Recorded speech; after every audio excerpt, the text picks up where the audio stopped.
parcel mo, dumating na! 3 araw na ako rito! Rogelio! Yung parcel nyo! Dumating na!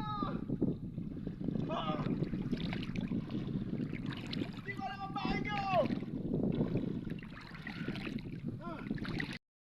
Parcel nyo! Ay, ito na! Hindi ko matagpuan yung bahay ninyo! Rogelio! Yung parcel nyo!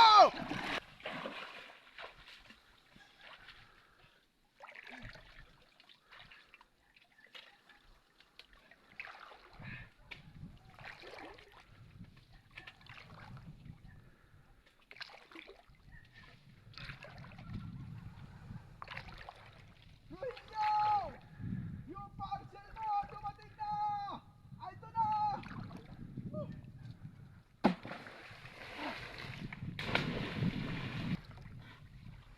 Ang layo ng bahay niyo, Rogelio! Nasa ang bahay niyo?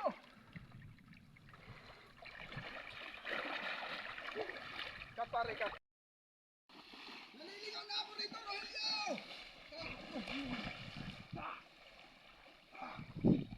Yung parcel mo! Ito na! Ayaw na pinanggalingan ko, Rogelio! Naliligaw na ako rito! Pagod na ako. Nasaan ang bahay ninyo, Rogelio?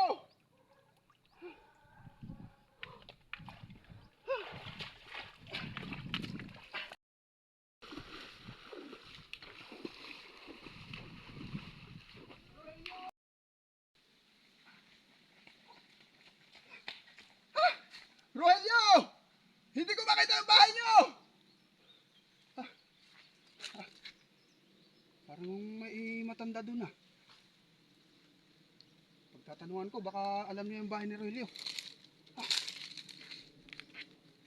Lo! Lo! Ikot-ikot na po ako rito, lo. Saan po ba ang bahay ni Rogelio?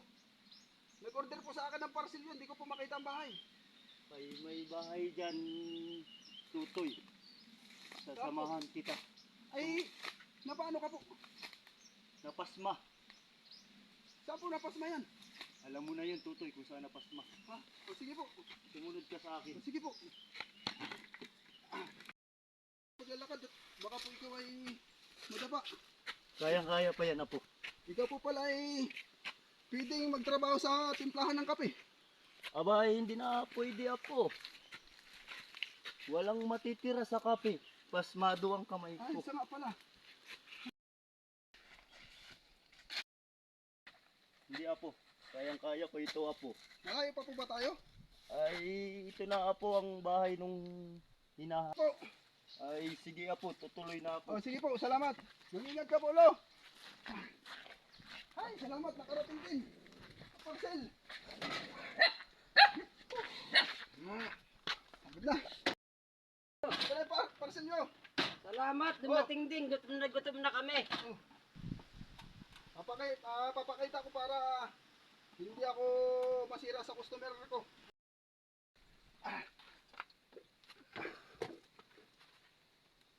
Bagoong pala ito. Ang layo na ng pinanggalingan ko. Bagoong pala ang parcel nyo. Salamat naman, gutom na, kakain na rin. Relio, sino yung matandang napagtanungan ko kanina dyan? Si matandang Jose po yun, pero matagal na pong patay yun. Kaya pala naman. Nagtataka ako sa kanya. Matanda, nasa gitna ng gubatan.